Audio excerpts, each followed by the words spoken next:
is Maria. I'm the captain of the USS Stella Pirata, and today joining me are three brand new crew members, Matt, Anastasia, and Sean, and we're going to be talking about the episode, The Pale Moonlight, DS9 episode 19, season 6. So the person who picked this episode was Matt, and so I'll start with you, Matt. Why did you pick this episode? Well, I've been following Star Trek since TOS. Although I was a little young, even I was a little young when TOS started. When it went into syndication, I was the one in our neighborhood that would run out and scream Star Trek's on, and the street would empty out while everyone would go watch it. As I got older, one of the things that annoyed me about the Star Trek universe was how perfect humans were. We were held up as the ultimate species. We never did anything wrong. And of course, to pardon my French, but the stick up the butt of Starfleet in particular, the preciseness. What I loved about In the Pale Moonlight was Cisco basically had to abandon every one of those principles to get what he wanted. And Garrick, I just thought a combination of the three main actors, Robinson as Garrick, Brooks as Cisco, the guy who played Vreenak, the Romulan ambassador. It just gave three of the best performances. The writing was spot on. The music was perfectly timed. It was very repetitive if you listen to it, but it was just perfectly done for the mood of the show. I mean, just it hit on every cylinder for that episode. And the end result was just so perfect that, when it comes down to it, I can save a couple million lives, and all I have to do is give up my self-respect for a little bit, and I think I can live with that. Just perfect. Right. Yeah, because it's been a minute since I've watched this episode. So I rewatched the episode, and I was like, wow, Matt, this was a powerful episode. Because it's been a while, and like when I watched it, I watched it a couple times just to, because like there was a lot going on with the different characters, like it was three characters, but like you really got to see the process that Cisco went through writing his personal log of like trying to find some justification and to basically live with his decision. Yep. That was very impactful. Anastasia, what's your thoughts on this episode? Likewise, I love this episode. I've always been a big fan of Garrick, one of my all-time favorite Star Trek characters, probably my favorite in Deep Space Nine as a whole. Nice.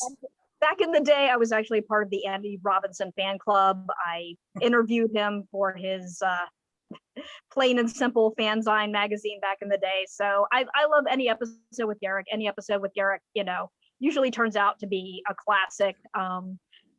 Top acting from Avery Brooks here, and it's about how far can you push that Starfleet ideal, and where is that breaking point? Because Cisco says he can live with it, but then he deletes his entire personal log. And there's a very interesting novel that follows up on this. I don't know if everyone's aware of it. No, I don't. What novel? Una McCormack's Hollow Men, where Cisco and Garrick actually go back to Earth, and he kind of has to, what's happened does get revealed, and Starfleet, has to kind of figure out what they feel about this. And it's I always enjoy Una McCormack's Star Trek novels. She's one of the best writers for the expanded universe, I guess we call it. And I highly recommend it if you can track it down. It's probably easier to find on ebook these days, but use bookstores. You never know what's going to show up. But I think this episode is a classic, and I'm glad we're discussing it. Oh yes, it's definitely classic. And Sean, what's your thoughts on this episode? I actually didn't get a chance to check out the whole episode. Right. I had some things going on, but I did try to catch like some clips on YouTube to kind of get familiar with it a little bit, and it seemed like it was going to be a very interesting episode. I did like the opening with Cisco. I Mhm. thought that it definitely got me hooked and like, oh, I should probably watch this. So sorry, Oh, that's okay. It's okay. That's okay. I didn't have a chance to rewatch it, but I've watched Deep Space Nine recently a few times, and this is one that I do go back to a lot. So Hmm. going off of that memory, but I didn't get a chance to watch it this past week. Okay. And my question to anyone who wants to answer, is there any particular scene in this episode that make you go, oh? I think the one scene that was, if you want to call it impactful, was when Cisco finds out that Renac's been assassinated, and just the expression on his face, and he walks out of the wardroom, walks into Garrick's shop, punches him in the jaw, and they start fighting. And then Garrick says, and that last line from Garrick, and all it cost was one Romulan ambassador, one criminal, and the self-respect of one Starfleet officer. I don't know about you, but I'd call that a bargain. And I'm like, yes. That was a great. Andrew Robinson just I agree with Anastasia that every episode he was in, he enhanced. I mean, the character Garrick, the one where they were in the prison and he confronts an Auburn Tain, is just exactly the opposite of everything he's ever been: a liar, a cheat, a spy. And then now he's just a son asking for his father to recognize. Just the guy was phenomenal in the whole series. That character yeah. was so well written. Oh, yes. Anastasia, is there a scene that's in particular that sticks out in your mind? Well, there's quite many. Okay. I've already probably mentioned one of the most iconic, so I'm not sure which one to mention here, but I'm probably going to say the ending always sticks out for me again with Cisco. Just, I can live with it. I can live with it. Computer, delete entire personal log. Mm-hmm. I think that says a lot to where Cisco's mindset is, and just, you know, the compromises that he's had to make, but at the same time, you know, the small price to pay for the greater good. What was it that Spock always said? The needs of the many outweigh the needs of the few. Yes. This is that, but it's the very dark side of that. So interesting to explore. Right. And Sean, I know that you didn't rewatch the episode, but like through the clips that you did watch, is there anything that particularly stood up for you? Actually, that one that Anastasia just mentioned, I thought that was really good. Just the way he just the look on his face is just like he's trying to rationalize himself, like this was something to be good for, you know. Like I kind of even felt like he was, even when he posed that question, he was kind of like saying it with sarcasm a little bit too, because it's like, we did it, we got this, you know, and then he's like, yeah, I should be okay with that, right? You're right. And it's just like, okay, that must have been one hell of a decision. So, but we all have to give thanks to Garrick, because his little sneakiness about planting a bomb, you know, just in case his connection did not pan out, which it didn't, you know. I did like that line though from that Romulan. It's a fake.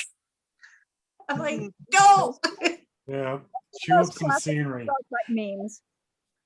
Yeah. But one thing that I liked about this episode, it's not in a particular scene, but it's the process that Cisco went through. It was a rabbit hole. He's first started, you know, like just like how he entertained the thought. Then you saw how he gave in on each, going further and further down this rabbit hole, because he wanted that goal of getting the Romulans. And he ultimately, you know, caved, you know, and like did what he had to do. You know, like first, you know, from what was it? The first I'm trying to remember the first thing that he did, that it was the slippery slope. I forget I'm trying to remember. It was like one thing after another. Like then he went to like Bashir to get the gel, then he went to got that criminal out of the Klingons were going to assassinate him. Well, not assassinate him, but Execute him. Execute him. So they were going to execute that guy. They were going, he got him out. How he also went to to Bashir and said, you know what, go ahead and write up your what that I asked you for this gel, because it was highly sensitive gel. You can do a lot of bad stuff with it, but he was willing to do that. So that's what I find interesting about this episode, is the slippery slope that Sisko went down to. And he even admitted to saying, like, I should have ended the thought right then and there. I should have stopped, but I didn't, because I wanted to meet this goal, the self-righteous goal of I need to get the Romulans on our side. And each thing actually was worse and worse. The first was just simply to entertain the idea with Garrick. Right. And then to take it to Starfleet and get approval for it. So he had backing from his superiors. And then each thing got worse and worse and worse. And then he had to bribe Quark. I love Quark going, I think we can call this a bribe. it's like, thank you, Sisko. Thank you, Sisko, for reaffirming my faith in the acquisition, the 98th acquisition. Rule of acquisition. Every man has his price. Every man has his price. It just went, and in the end, though, and if you remember just how the series went on from there, he accepted that, and he started to do more things. Nothing that quite that bad, but I think Sisko started to see war's hell, and we've got to do what we got to do, because I won't let our way of life die. I won't let it go under to the Dominion. Just again, Deep Space Nine. I don't know if you saw the documentary What We Left Behind, but it's like they were the bad boys. They were the dark version of TNG, and I've always liked DS9. I've watched it. I've watched every episode multiple times. I still watch it on BBC America every morning.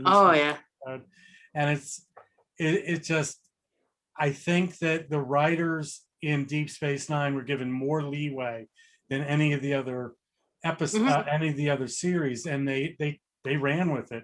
They ran with it on a lot of right. This is just the perfect example of that. Right. Episode. And so one thing that I did, talking about the writers, I'm going to bounce off that. One thing that I was reading as I was researching this episode is actually the writers originally had this as for Jake, like Jake uncovered. And I really don't think that would have been as impactful, because Ron B. Moore, he told them to like rewrite it, and then they came up with Sisko. And I really honestly don't think it would have been as impactful if it was just Jake like finding like a story or something. I don't know how exactly it was going to be written out, but they had to change it over to Sisko. And I think that was more impactful, because Sisko is such, he's in command. Yeah. And you hold the commanding officers in such high respect, and they have to go into this dark path, as we just mentioned about, the dealings that he started off with Garlic, got permission from the Starfleet, that like it was all these justifications that he was able to get to justify this gray area, and then keep going down that road. So, I think it was more impactful with Sisko than Jake. What are your guys' thoughts? Absolutely. I don't know who Jake is, unfortunately. Jake is the son of Sisko. Yeah. Oh, then I will have to say that it probably fits better with Sisko. Just going on what you guys are describing, and it definitely would be more impactful instead of like a son of a commanding officer, because then it becomes he was like a teenager, right, during the show. Yeah. Like yeah. Then it becomes like a silly teen angst type of television type of episode, and the fact that you guys are discussing like such heavy weighted topics kind of fits more for a commanding officer, Right. at least during the late 90s, when, you know, it was probably more beneficial for like leaders or commanders to kind of take that more gray, morally gray path to go down. And instead of, like, in terms of the Right. acting, if you just look at it instead of the story, but in terms of the acting, I mean, nothing against Cyric Lofton, but Avery Brooks, nobody in that series holds a candle to Avery Brooks. All right. Oh And yeah. I just can't imagine anyone bringing the emotion and the seriousness. And then the camera angles were all done perfectly too.